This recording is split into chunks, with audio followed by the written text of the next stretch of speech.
So I talked about this a few weeks ago. And it's to do with the opt-out system for organ donations when you die. So pretty much at the moment, unless you opt out of getting your pretty much your organs removed after you pass away, the state pretty much owns your organs until you sign this document or go online, this email. Well, not email, but go onto this form and fill out this form, and say that you want to be opt out of the system. So pretty much at the moment in time, the state pretty much owns people that could die at any moment. They could take your organs. Now, obviously, you can put it in your will too. You don't have to go and fill it in online. But at the same time too, this is the main thing too. Could you really trust the state? Even when you even signed out of this, I would look. We have to wait and see, I suppose, with this opt-out system. Because some people I know who are opted out at the moment, they don't believe that it will be taken serious. They think that just be discarded and left aside. But anyway, long story short, there's huge numbers of people. We don't know what the state means. The HSE has said there's huge numbers of people opting out, so in the thousands and thousands and thousands. Could be 10,000 for all we know. And this is only 4 days or so running. And there's thousands of people ringing up every day wanting to opt out. Now, first of all, there's many different things. I talked about in the video before, so do watch that because I give my initial thoughts on it. But I do think we should encourage people to donate their organs after they pass. But I don't think this system where the government takes you're forcibly told you have no choice unless you opt out. I don't think that's right, to be totally honest. That you owe nothing and you be happy about it. I don't agree with that narrative, let's put that way. But yeah, but I think we should encourage people, of course. But at the same time, people don't want to, they don't have to, suppose that. And they shouldn't be kind of forced. And again, some people wouldn't even know about this. There's probably old people that wouldn't even have heard about this. Say, for example, they would wish not to be have the organs removed, etc. after death. But supposing the way this raises the other question was just what we talking about there. Could you really trust them? And again, many people have just gone online. There's a few comments here I just jotted down from one of the posts from the Minister for Health and the HSE.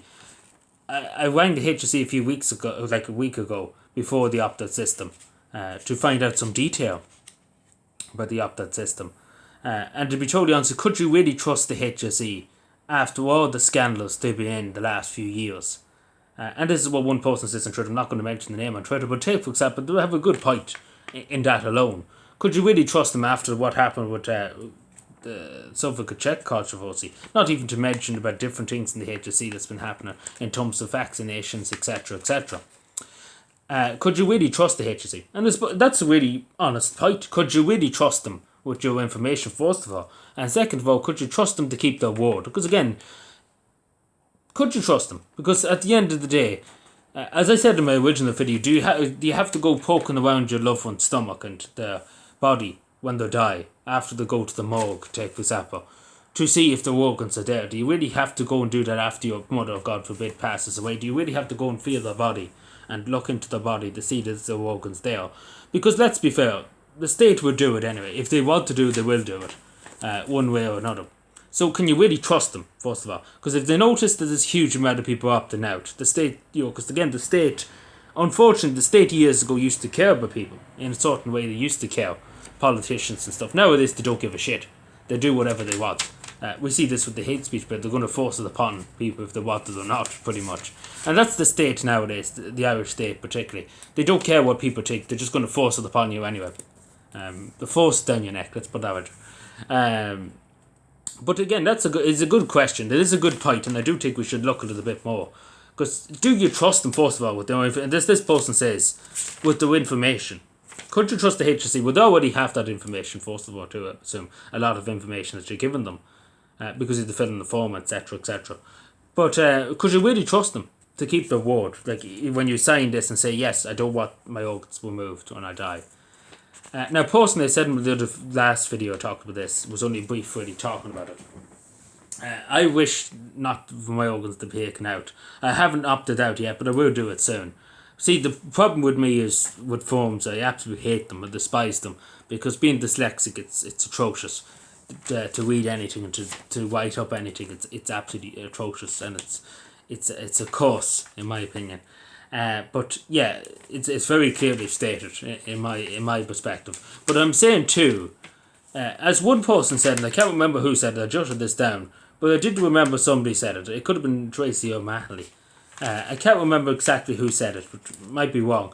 But I think she said it too. There's people that older people take, for example. I could be wrong on that quote about who said it, but anyway, it is a genuine quote. Whoever said it, that there's older people out there that don't have relatives, don't have a son, don't have a daughter, or could be away in other countries, and they don't know about the system. As I was just mentioning earlier on too, they could not know. They might not have the internet. They might not have social. They might not be watching the telly, and they wouldn't know about this. So and it's hard to know. Did they ever know about it? Did they consent to it? What is the story here? And I suppose this opens another can of worms too. That there's nobody to take up for them. Take for example, if they wished, even though they didn't put it on paper, but they said it to their son. Take for example, that I do not consent for the state to have my organs. Would the state listen to that person, I suppose? Because again, if you have nobody to speak up for you, the state's not going to respect your will. Let's put it that way. It's only when somebody kicks up a fuss will the state kind of back down a bit. But if there's nobody to defend you, because again, the dead don't speak, unfortunately. So again, it all goes back to this of trust in the state. This is the biggest issue with me too. Can you trust them? Can you really trust the Irish state? That's the problem. And I think that's the main thing it shows here too. Because the media don't want to really talk about the high numbers of people call. But I do think it goes back to this word as trust. Does people trust the state and what they want to do? Do they trust that it's for the greater good, the common good, as they often say in this country? And I think the simple answer is with this, they don't trust what the state's telling them to do. That you must do this, you own nothing and be happy. I think people don't trust them. I think that's the main thing, and I think the media don't want to touch on it because that's pretty much the answer. That people don't trust them as far as they control them, and I'd be totally honest, I'm one of them too.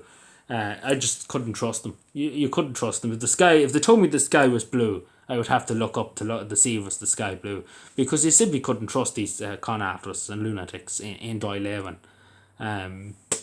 You simply couldn't trust them. But anyway, let me know what you think. Subscribe for more. And what do you think? Did you opt out yet? What's the story?